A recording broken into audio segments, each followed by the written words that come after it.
கீர்த்தனை 527.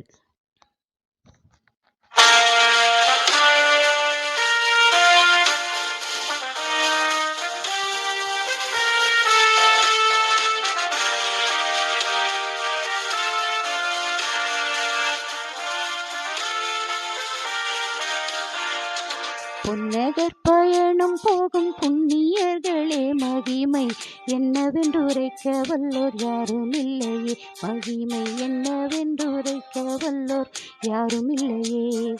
பொன்னகர் பயணம் போகும் புண்ணியர்களே, மகிமை என்னவென்று உரைக்க வல்லோர் யாரும் இல்லையே.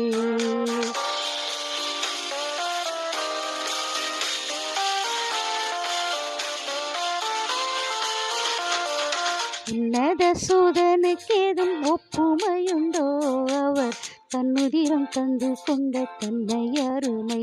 அவர் தன்னுதிரம் தந்து கொண்ட தன்னை அருமை. லாசரு கழுத கண்ணீர் நம்முடையதே. அவர் நேசமார்பில் சாய்ந்து கொள்ளும் நித்திரையிலே. அவர் நேசமார்பில் சாய்ந்து கொள்ளும் நித்திரையிலே. வந்தடைத்து போய் என்னோடு வைப்பேன் என்றவர், இன்று வந்தடைத்து போகும் என்னை நான்